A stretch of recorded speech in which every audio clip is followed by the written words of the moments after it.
Mom, did you enjoy the lake house I bought you?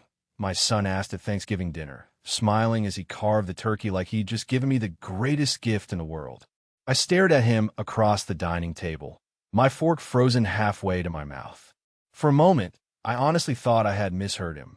The warm glow from the chandelier reflected against the crystal glasses and polished silverware, and the smell of roasted rosemary turkey filled the room. But suddenly none of it felt real anymore. What house? I asked quietly. Daniel's smile faded almost instantly. Beside him, my daughter-in-law Vanessa slowly lowered her wine glass onto the table with a soft clink that somehow sounded louder than the football game playing in the background. The room went still. Even my 8-year-old grandson, Ethan, stopped reaching for the dinner rolls. Daniel blinked at me several times. "The house near Pine Lake," he said carefully. "The one I bought you 2 years ago." I felt my chest tighten beneath my wool sweater. "Daniel," I whispered, trying not to embarrass him in front of his family, "I think you're confused." Vanessa suddenly stood up too quickly, forcing a smile that didn't quite reach her eyes. "I forgot the cranberry sauce," she said brightly. "I left it in the kitchen." But she had already placed the cranberry sauce on the table 20 minutes earlier. I noticed because I'd complimented the dish. Daniel watched her walk away before turning back to me with visible confusion written across his face. "Mom, what do you mean?" he asked. "I had the deed transferred into your name myself. My assistant handled everything. The house, the maintenance account, the monthly deposits. You've been getting them, right?" My stomach dropped, so hard it almost hurt. Monthly deposits. I swallowed carefully and glanced down at my hands. The skin looked thinner these days. Older. Last winter, I'd worn the same faded brown coat for 3 straight months because my heating bill had nearly doubled. 2 weeks ago, I'd split my blood pressure pills in half to make the prescription last longer until my next Social Security check arrived. The radiator in my apartment made a banging noise every night, and I'd been saving quarters in an old coffee tin just to do laundry downstairs. "Daniel," I said slowly, "I've never received a house, and nobody's been depositing money into my account." The color drained from my son's face. From the kitchen, I heard the sharp sound of something dropping onto the tile floor. Then silence. Daniel stood up so abruptly his chair scraped against the hardwood. "That's impossible," he said under his breath, almost like he was speaking to himself instead of me. But I wasn't looking at him anymore. I was staring toward the kitchen doorway, where Vanessa stood perfectly still in the shadows, one hand gripping the counter so tightly her knuckles had turned white. And in that moment, for the very first time in 3 years, I saw fear in my daughter-in-law's eyes. Nobody spoke for several seconds after that. The soft jazz music playing through Daniel's ceiling speakers suddenly felt too loud, too cheerful for the tension sitting at that table. Vanessa finally walked back into the dining room, carrying the cranberry sauce she had pretended to forget, but now her smile looked strained around the edges. "I think maybe there is some misunderstanding," she said lightly as she placed the bowl back onto the table, even though it had never actually left. Daniel turned toward her immediately. "What misunderstanding?" he asked. I had not heard that tone in my son's voice in years. Calm on the surface, but sharp underneath. The same voice he used when he dealt with difficult clients back when he first started his consulting company. Vanessa crossed her arms tightly. "Maybe the paperwork got delayed or sent to the wrong address," she said quickly. "Things get lost all the time." But Daniel was already pulling out his phone. I watched his expression shift as he scrolled through old emails. Confusion first, then concern, then something colder. "No," he said quietly. Everything was confirmed. My hands trembled slightly in my lap, so I folded them together beneath the tablecloth where nobody could see. Across the room, Ethan had returned to coloring at the kitchen island, blissfully unaware that something inside his family had started cracking open. Daniel looked back up at me slowly. "Mom," he said, "the house taxes alone are over $12,000 a year. There were automatic transfers every month for maintenance and utilities. I set everything up after Dad passed away because I did not want you worrying about money." I could barely process the number. $12,000. I thought about the overdue electric bill sitting unopened on my apartment counter. Last month, I had skipped buying fresh groceries for almost 2 weeks because my rent had gone up another $80. Most nights, I ate soup or toast while wearing 2 sweaters because I was afraid to run the heater too long. And all this time, my son believed I had been living comfortably in a lake house 3 hours away. Vanessa suddenly reached for Daniel's arm. "Honey, maybe tonight is not the right time for this conversation," she said softly. "Your mother's probably overwhelmed." I looked up at her then, really looked at her. Her blonde hair was perfectly curled. Diamond earrings sparkled beneath the dining room lights. Her manicure probably cost more than my weekly grocery budget, but it was her eyes that unsettled me. They were not worried. They were calculating. Daniel slowly pulled his arm away from her touch. "What address was the deed mailed to?" I asked quietly. Daniel frowned at his phone again. "It should have gone to your apartment in Hartford." My heart skipped. I had moved out of that apartment nearly 3 years ago after the building flooded during a winter storm. Daniel knew that. Vanessa knew that too because she had helped me pack boxes the weekend I moved into my current place. The blood drained from Vanessa's face so quickly I almost missed it. Then Daniel stopped scrolling entirely. His eyes narrowed at something on the screen. "That is strange," he muttered. "Why would your email address be connected to Vanessa's recovery phone number?" Vanessa took a sudden step backward, and for the first time all evening, I realized my daughter-in-law was not afraid of being embarrassed. She was afraid of being discovered. Next, Daniel is going to uncover where the money was really going. But what he finds inside those financial records will reveal far more than either of us expected. Daniel stared down at his phone for so long that the turkey on his plate went cold. Nobody touched their food anymore. The only sound left in the dining room was the faint hum of the refrigerator from the kitchen and the occasional scratch of Ethan's crayons against paper at the island counter. Vanessa finally laughed softly, but the sound felt forced and brittle. "This is probably some technical mix-up," she said. "You know how complicated online accounts can get." Daniel did not even look at her. His thumb continued moving across the screen as he opened one email after another. I watched the tension slowly tighten across his jaw. "No," he said quietly. "These confirmations were opened." Vanessa folded her arms tighter across her chest. "What does that mean?" she asked too quickly. Daniel turned the screen toward her. "It means someone logged into my mother's account every month for almost 2 years. I felt suddenly exhausted. Not physically, emotionally, like my entire understanding of the last few years had shifted beneath my feet. Since my husband Arthur died, I had blamed myself for everything. I thought maybe I had become forgetful, difficult, too proud to ask for help. When Daniel stopped calling as often, I assumed he was busy building his company. When birthday cards stopped arriving, I told myself adults simply got distracted. When Vanessa insisted on handling all the stressful paperwork after Arthur's funeral, I had actually felt grateful. Now, sitting at that polished dining room table with my untouched sweet potatoes growing cold beside me, I started wondering how many things I had accepted that were never accidents at all. Daniel suddenly stood up and walked into his office down the hallway without another word. Vanessa immediately followed him. I could hear their muffled voices through the partially closed door. Hers sharp and defensive, his low and controlled. Ethan glanced toward the hallway nervously before looking at me. "Grandma Eleanor," he whispered, "are Mom and Dad fighting?" I forced a small smile, even though my stomach felt hollow. "No, sweetheart," I said gently. "Adults just get stressed sometimes." He nodded slowly and returned to his coloring book, but I noticed he pressed his crayons much harder against the paper now. A few minutes later, Daniel returned carrying his laptop. His face looked different somehow. Older. He sat beside me instead of across from me this time and opened a banking spreadsheet on the dining room table.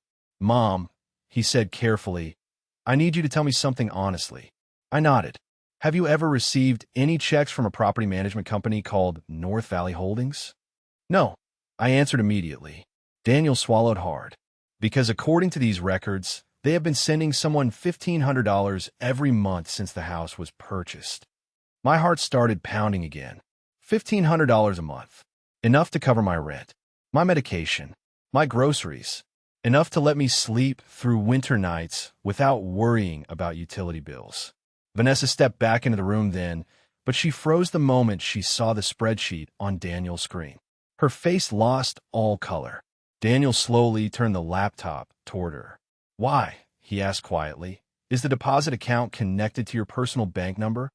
Vanessa opened her mouth, but no words came out. Then suddenly, Daniel's phone buzzed with an incoming email notification. He glanced down at the sender name, and his entire expression changed. "That cannot be right," he whispered. I leaned closer and saw the subject line glowing on the screen. "Property visit confirmation. Welcome back, Mrs. Vanessa Whitmore." In the next part, Daniel is going to discover who has really been living in the lake house. But the photographs waiting inside that email will expose something far worse than stolen money. The dining room no longer felt warm after that email appeared on Daniel's phone. The candles flickering in the center of the table now seemed harsh somehow, casting long shadows across the polished wood. Vanessa stared at the screen as if she could will the message to disappear. Daniel slowly clicked the email open while I sat beside him, barely breathing. 3 photographs loaded one by one. The first showed the lake house kitchen with fresh flowers on the counter and wine glasses beside the sink. The second showed the living room fireplace lit beneath a television mounted on the wall. The third made my stomach twist. Vanessa stood on the back deck smiling in oversized sunglasses, wrapped in a cream-colored sweater, holding a coffee mug with both hands while the lake stretched behind her like something from a luxury magazine advertisement.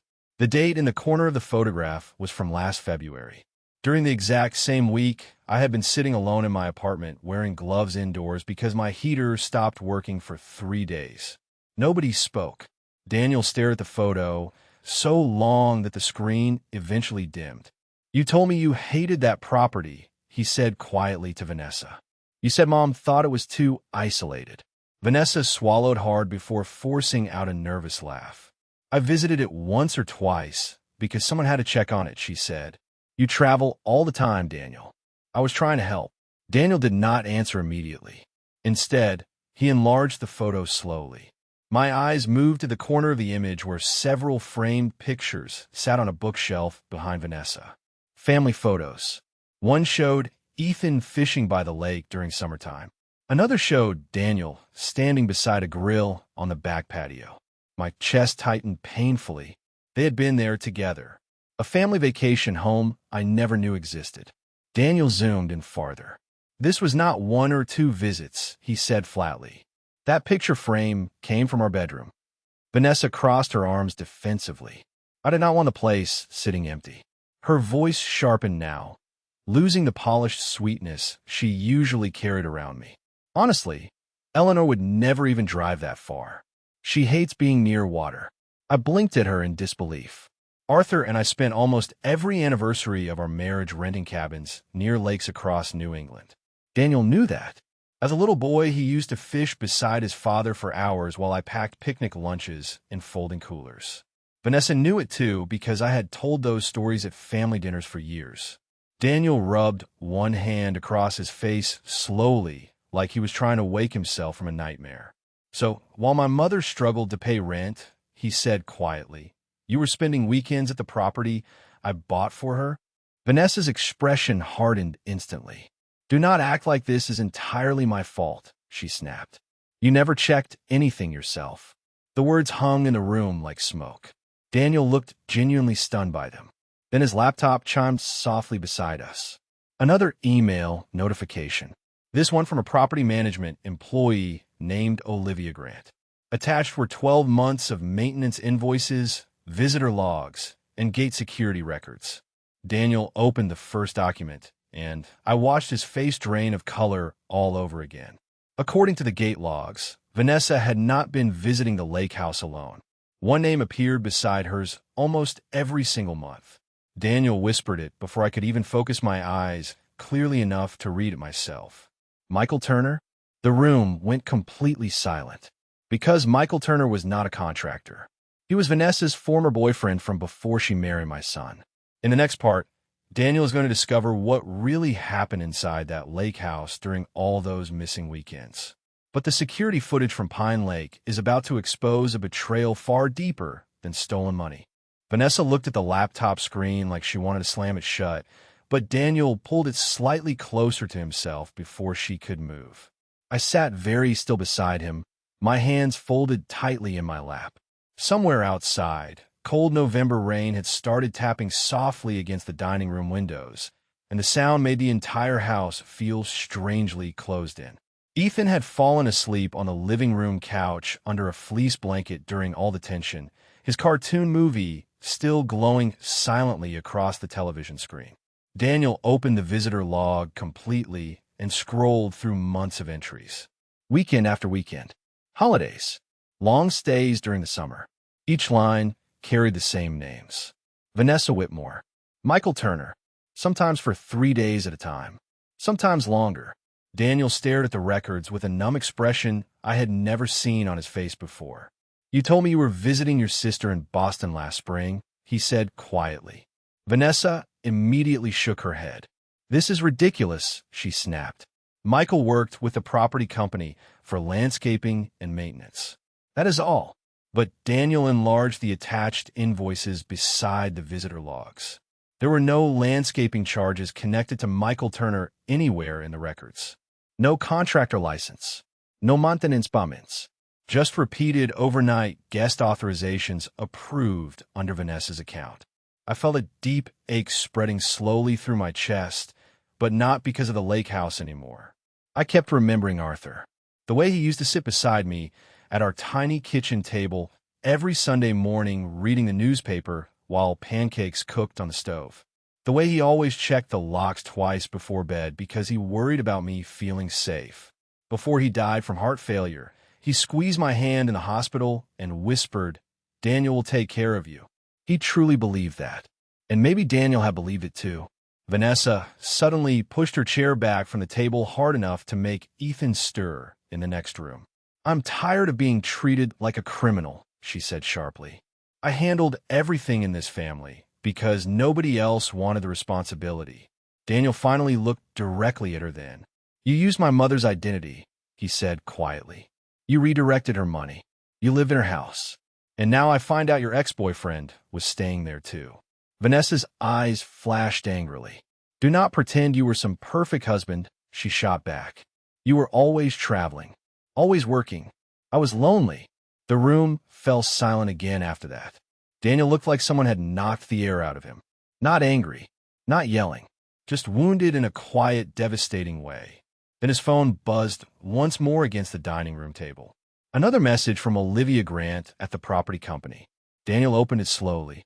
Attached was a security camera screenshot taken for the Pine Lake garage 6 months earlier.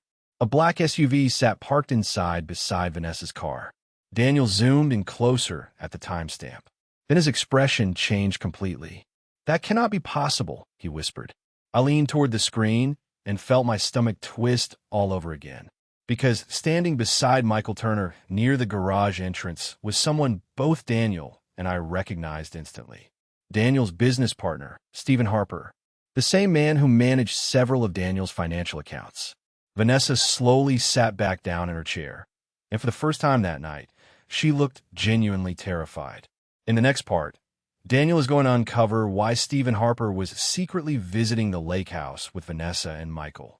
But the financial records connected to Stephen are about to expose a betrayal that reaches far beyond the property itself. Rain continued falling outside long after midnight. Thanksgiving dinner had ended hours ago, but nobody had cleaned the table. Half-finished plates sat untouched beneath the dim chandelier light, while cold gravy hardened inside the serving bowl. Ethan was asleep upstairs in his bedroom, now, after Daniel carried him there quietly, without saying a word. Vanessa remained at the far end of the dining room with her arms wrapped tightly around herself, while Daniel sat beside me, scrolling through financial documents with slow, careful movements. The silence inside the house no longer felt like family silence. It felt like strangers trapped together in the same room. Daniel opened another file Stephen Harper had access to through his partnership account. More spreadsheets appeared across the screen. Transfer histories, property payments, wide confirmations. At first I could not understand most of it. Numbers blurred together beneath my tired eyes. But Daniel understood. I could see it happening on his face little by little. Shock giving way to realization. Then realization turning into something colder. "Oh my God," he whispered finally. Vanessa looked away immediately. Daniel enlarged a series of transactions connected to a shell company called Pine Horizon Investments. The company had received repeated transfers from one of Daniel's business expansion accounts over the last 18 months. Small amounts at first, $5,000, $10,000, then larger transfers, $50,000, $75,000. The total at the bottom of the page made my stomach tighten. $380,000. Daniel leaned back slowly in his chair like he had suddenly lost strength in his body. "Stephen manages this account," he said quietly. "Nobody else was supposed to touch it." Vanessa said nothing. She just stared at the rain sliding down the dining room windows. I remembered the first time I met Stephen Harper 6 years earlier at Daniel's company Christmas party. Clean cut, polite, expensive watch. The kind of man who shook your hand firmly while maintaining steady eye contact. Arthur never trusted him. I remembered that suddenly with painful clarity. On the drive home from that party, Arthur said, "That young man smiles too quickly. Men like that usually want something." At the time, I thought my husband was simply being protective. Daniel opened another attachment from Olivia Grant. This one included scanned signatures connected to property maintenance approvals and account authorizations. My breath caught instantly. My name appeared on nearly every page. Eleanor Whitmore, signed in elegant cursive, but I had never signed any of them. Daniel noticed my expression immediately. "Mom," he asked quietly. I shook my head slowly. "That is not my handwriting." Vanessa closed her eyes briefly like someone bracing for impact. Daniel zoomed closer on the signatures. The letters were careful imitations, but slightly too perfect, too practiced. Whoever forged them had copied my old Christmas cards or birthday notes many times before getting them right. "Stephen handled the paperwork," Vanessa whispered suddenly. Daniel looked at her sharply. "What?" She swallowed hard. "I did not create the accounts," she said quietly. "Stephen said nobody would notice. He said your mother barely checked her mail, and you were too busy to ask questions." The room felt colder after that, not because of the rain outside, but because the betrayal was growing larger with every passing minute. This was never just about a lake house. It was planned, organized, carefully hidden behind fake signatures and redirected accounts while I sat alone clipping grocery coupons at my kitchen table, trying to survive each month. Daniel rubbed both hands across his face slowly before standing up. "I need air," he muttered. He walked toward the back patio door, but just before stepping outside, his phone rang in his hand. Stephen Harper's name flashed brightly across the screen. Daniel stared at it for several seconds without answering. Then another message appeared beneath the incoming call. "Do not open the safe at the lake house until we talk." Daniel's face went completely pale, because neither he nor I had ever heard about any safe inside that property before. In the next part, Daniel is going to drive to Pine Lake despite the storm outside. But whatever Stephen Harper hid inside that safe was important enough to make him panic in the middle of the night. Daniel did not answer Stephen's call. He simply stared at the glowing screen for a few seconds before silencing it completely. Rain pounded harder against the windows now, and thunder rolled somewhere far across the lake country outside Hartford. Vanessa stepped forward suddenly. "Daniel, do not do this tonight," she said quickly. "The roads are dangerous." But my son was already grabbing his coat from the back of the dining room chair. I had seen that expression only once before in his life. The day Arthur died. A quiet kind of shock that settled so deeply it almost looked calm. "You knew about the safe," he said to Vanessa without raising his voice. She looked down immediately. That told him everything. Daniel picked up his car keys from the kitchen counter while I slowly stood beside the table. "I'm coming with you," I said softly. He turned toward me instantly. "Mom, it is after midnight." "That house was supposed to be mine," I answered. "If there's something hidden there, I deserve to know." Vanessa followed us into the front hallway, her slippers whispering against the hardwood floor. "Please," she said, and for the first time all night her voice sounded genuinely shaken. "You are making this much worse than it looks." Daniel stopped at the front door and turned back toward her slowly. "Then tell me the truth," he said. Vanessa opened her mouth, but no words came out. Outside, cold rain soaked through my coat almost immediately as Daniel helped me into the passenger seat of his SUV. The drive to Pine Lake took nearly 3 hours through darkness and heavy rain. Most of the trip passed in silence, except for the rhythmic sweep of windshield wipers and the hum of tires over wet pavement. Daniel kept both hands tight on the steering wheel the entire time. Around 2 in the morning, he finally spoke. "I failed you," he said quietly. I looked out at the blurry headlights reflecting across the highway before answering. "No," I told him gently. "You trusted the wrong people." But deep inside, I wondered if trust and failure sometimes became the same thing. By the time we reached Pine Lake, fog had settled heavily over the water. The house stood at the end of a narrow private road, surrounded by tall pine trees dripping with rain. Even in darkness, I could see how beautiful it was. Warm stone walls, large windows overlooking the lake. A wraparound porch Arthur would have loved. My throat tightened painfully. This place should have held family memories. Holidays, fishing trips, summer mornings with coffee beside the water. Instead, it held secrets. Daniel unlocked the front door using a code stored inside the property files. The moment we stepped inside, the smell hit me first. Vanilla candles, expensive perfume, fresh linen. Somebody had been living here comfortably very recently. The kitchen counters were spotless except for a half-empty wine bottle near the sink. A soft gray blanket lay folded neatly across the living room sofa beside a pair of women's reading glasses. Vanessa's reading glasses. Daniel walked slowly through the house like a stranger wandering inside his own life. Then we found the office. Hidden behind a bookshelf near the fireplace was a small steel safe built into the wall exactly where Stephen's message warned us not to look. Daniel knelt beside it immediately. "There should be paperwork somewhere," he muttered. I opened desk drawers nearby while rain rattled softly against the windows. Inside the second drawer, beneath old utility bills and restaurant receipts, I found a small black notebook. The moment I opened it, my hands started trembling. Because every page was filled with dates, account numbers, property transfers, and handwritten dollar amounts. At the very top of the first page, written carefully in blue ink, were 5 words that made my blood run cold. Eleanor Whitmore Asset Conversion Plan. In the next part, Daniel is finally going to open the safe hidden inside the lake house office. But the documents waiting inside may destroy far more than his marriage. The office smelled faintly of cedar wood and old paper as Daniel took the black notebook from my trembling hands.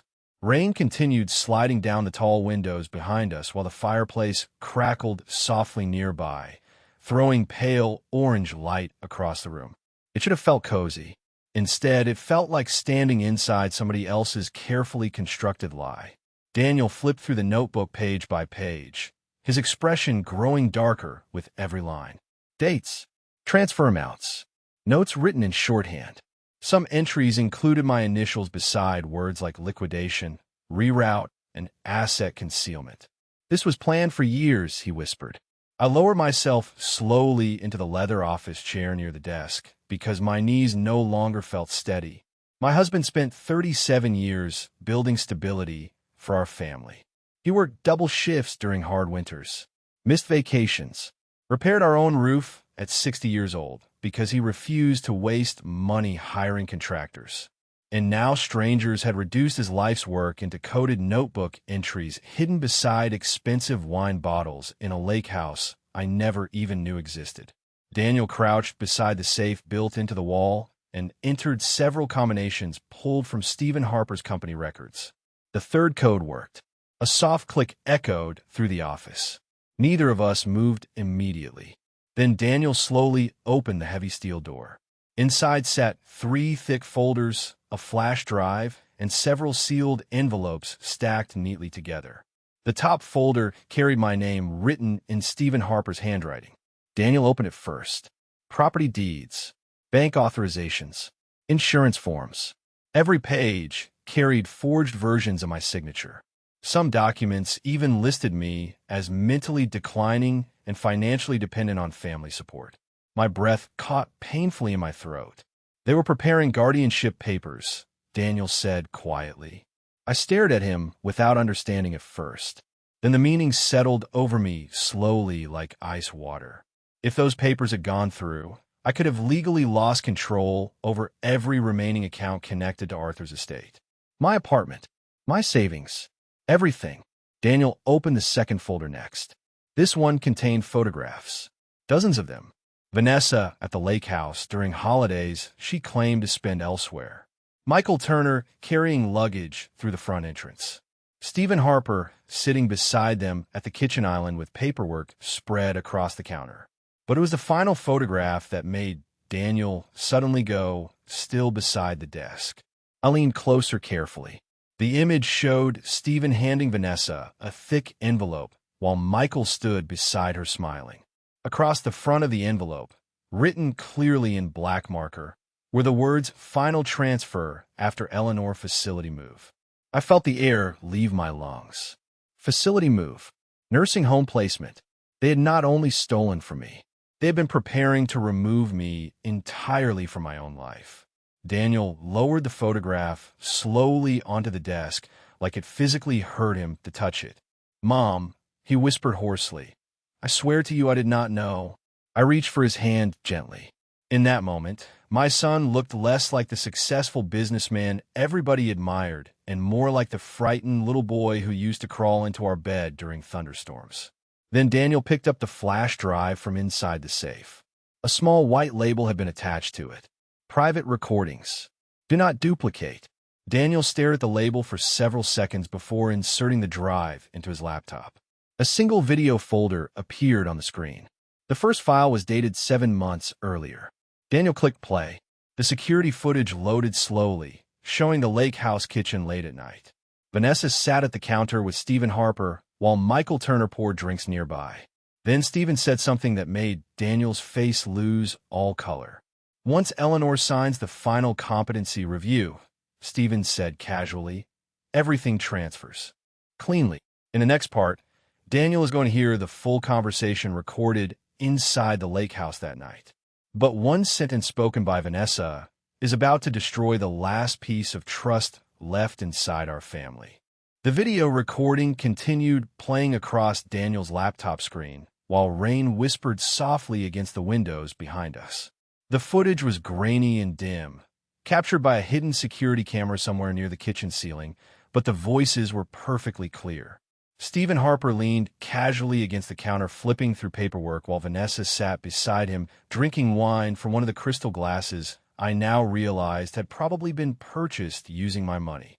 Michael Turner laughed quietly in the background, while music played from unseen speakers somewhere inside the lake house. "Once the competency review is finalized," Stephen said calmly, "the transfer becomes permanent.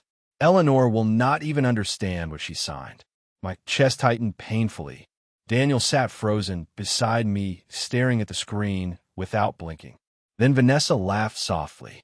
Not nervous laughter, not uncertain laughter, comfortable laughter.